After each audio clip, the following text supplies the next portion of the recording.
up, guys? Lance the Obscure Movie Guy coming to you once again with another fun-filled, fact-filled video that you probably won't care about, but we're going to do it anyways, trying to change the world one post at a time.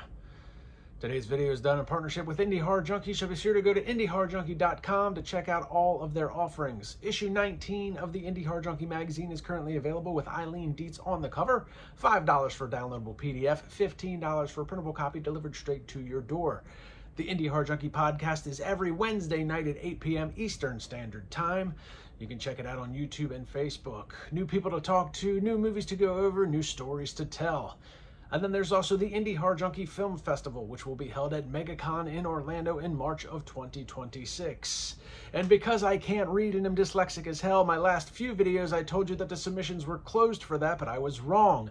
The original deadline for that had come and gone. However, the submission process is still open. They've extended the deadline, so if you have a horror movie or a horror short that you would like featured in the Indie Horror Junkie Film Festival, be sure to email it at indiehorrorjunkie@gmail.com, or you can check it out on filmfreeway.com. The submissions are still open, and I apologize for anybody that got confused by that in my previous videos, because I am special. Now, let's dive into today's video as we review Take From Me.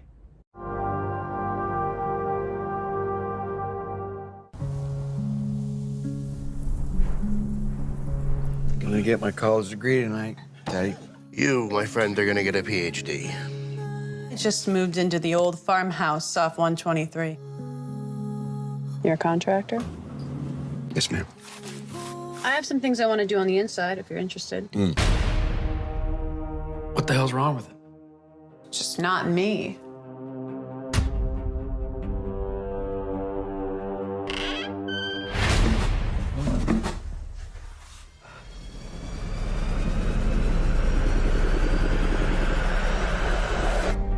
What's that name? That missing person? He had a date. She was way out of his league. Can I come in? Do I have to invite you in? Is that how it works? What is the passage in the Bible? The devil prowls like the roaring lion. It only works if you believe in the devil.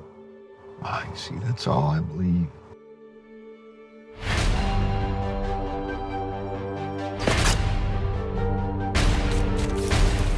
Just let me keep digging through these. You know there's something here. Legally, I can't allow you to sift through this shit. There's no program for someone like me. Yeah, could I get a wellness check sometime tonight or tomorrow?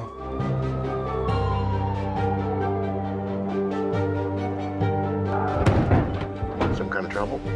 What did you do? I'm doing you a favor!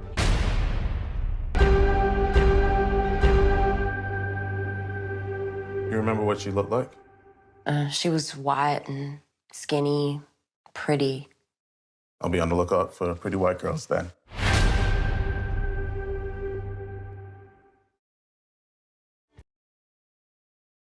Take From Me is the latest offering from Bayview Entertainment. Stars Ethan McDowell, Kyla Diane Kennedy, and Dwayne Thomas. Tells the story of John, who is played by McDowell, who is battling alcoholism after the loss of his son from a disease and subsequently his wife divorcing and leaving him because of it. Once a new girl moves into town, Elizabeth, played by Kennedy, he becomes smitten by her, but it turns out she is a whole lot more than he bargained for.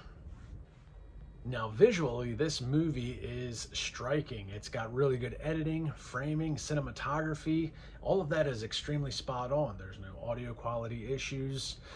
There are some audio things that we'll go over in a little bit, but not really an issue.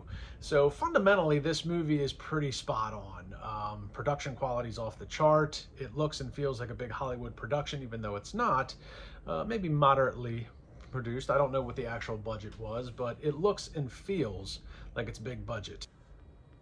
Now, the storyline and the acting are all pretty solid. Now, the storyline in and of itself, we're not breaking a whole lot of new ground with this one. It plays off of a lot of previous vampire tales, is basically what it turns out to be. Elizabeth, and that's not to give too much away, it's told pretty early on in the going. that she is a vampire. I do like the way that they go about the reveal of that, but as far as the actual storyline goes, the vampire part, we're not breaking any new ground.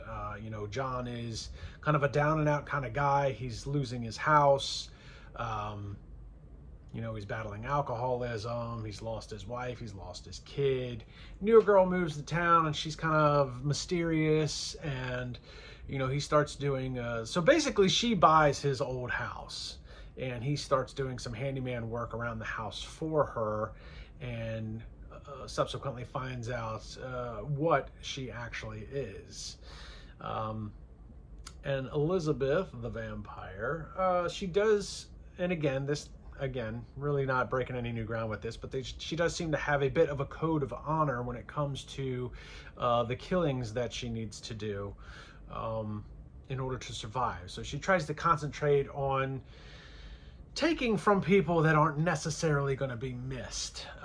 You know, criminals, bad guys, you know, but the problem that lies is the fact that she's in a small town of a very small population. So when one of those people go missing, it's kind of obvious that they've gone missing.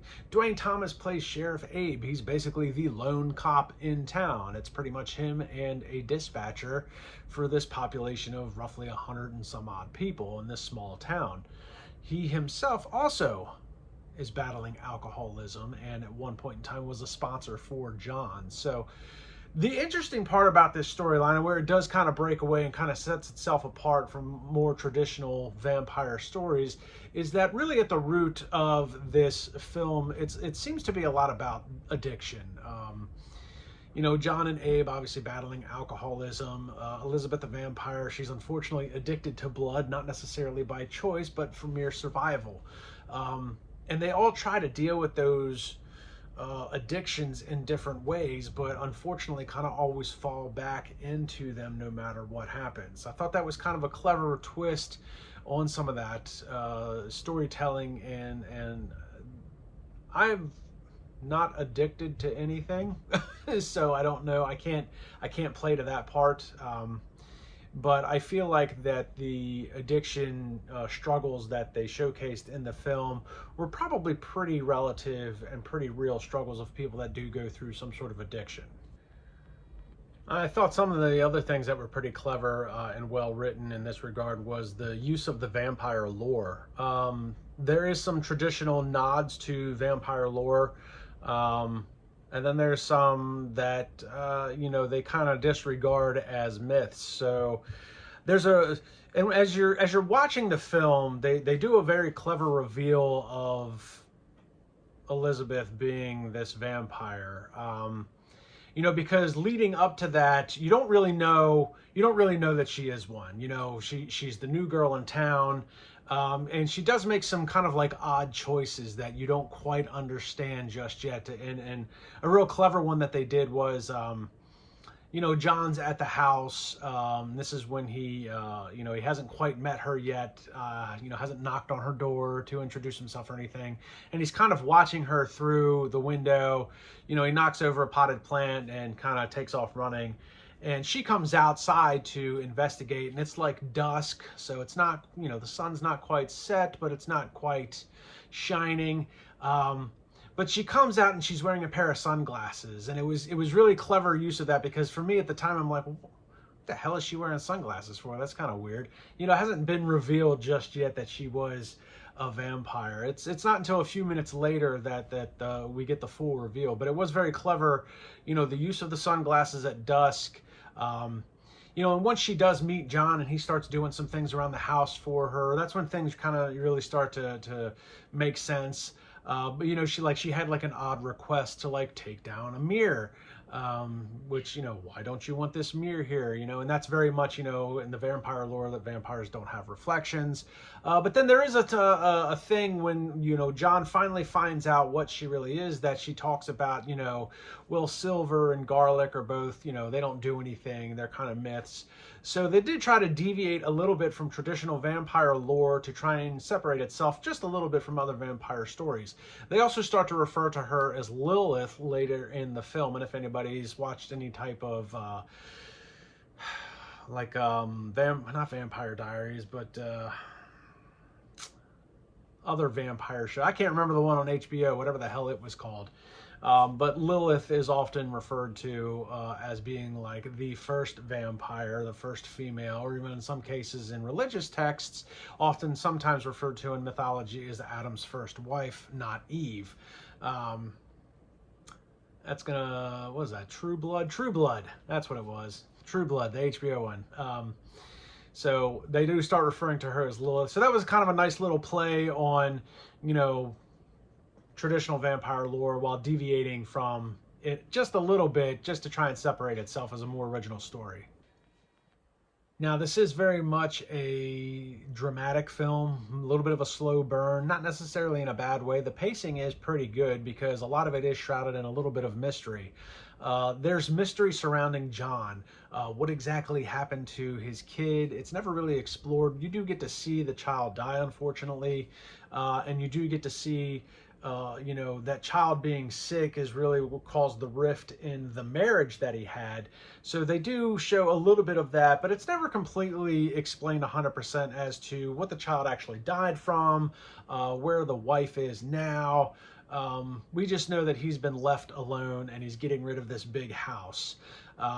So there is very much that dramatic part of it. And then there, on Elizabeth's side, there's a little bit of drama there because, you know, as we often find out with vampires, they, you know, if they do things right, they can essentially live forever. And she does talk about prior loves, and one of those loves did not want to be a vampire, so, you know, she had to watch him grow old and die. And then you have Abe, again, the sheriff who's battling his own demons with alcoholism, but very much is friends with John, and Elizabeth causing a rift between that relationship. So it's John's unfortunately going through a lot of turmoil in this film. But the acting was really well done between those three characters. Those three have the most screen time. Not only do they have the most screen time, they also have the most screen time together as characters. And the screen chemistry was really good. I really liked Dwayne Thomas as Abe. I thought he carried himself very well as the sheriff and able to kind of put on this, you know, facade that he is the sheriff and he's able to take care of the town, but he's also very vulnerable when he's by himself and having to deal with these internal demons. Ethan McDowell as John, man, that was a really good performance. It really was, especially when he's like down and out and dealing with this massive depression. Really well done. And then, you know, Kennedy as Elizabeth, that was an interesting portrayal because she probably had the hardest character to act because she has to be vulnerable at certain times, but also has to come off very strong-willed and carry herself very well in a lot of sequences because she is a vampire and she knows that she's, you know, in this town, top of the food chain. So, and she has to make some very tough choices towards the end of this film, as does John, as does Abe. It's a really good movie. I don't really have a whole lot of complaints with this one. If anything, the one thing that kind of turned me off just a little bit was when John essentially breaks into the house, I guess the day after he's met Elizabeth, and does a little bit of investigating of his own.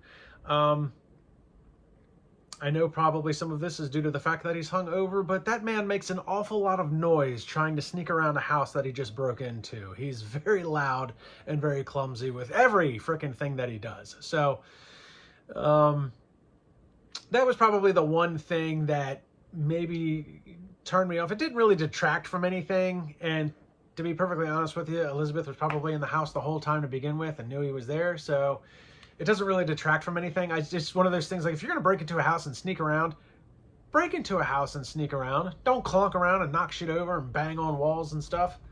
That part just kind of threw me off. And I guess you also have to remember that as he's doing these things, it is very much like it was his house. So maybe some of that mentality kind of, you know, detracted from the character because it was so used to, you know, he's so used to being at the house to begin with. But maybe I'm just splitting hairs a little bit. It's usually what I do. All in all, if you like vampire drama, this is a really good one to watch. Definitely plays to the tune of like True Blood and even like Twilight a little bit. That drama infused type vampire story. It's way better than Twilight. So let's be clear about that, because Twilight is crap. That was garbage. Regardless of my personal feelings on those films, Take For Me is a very solid flick to watch. I would definitely recommend it if you're into vampire stories and a little bit of a love story tied in with it. So like, subscribe, and comment on my YouTube channel. Track down Take For Me and Rent to Buy, and it is video on demand. I'm not 100% sure where just yet, but definitely check it out if you can find it. Like, subscribe, and comment to my YouTube channel. Check me out on Facebook and Instagram. I'll see everybody in the next video.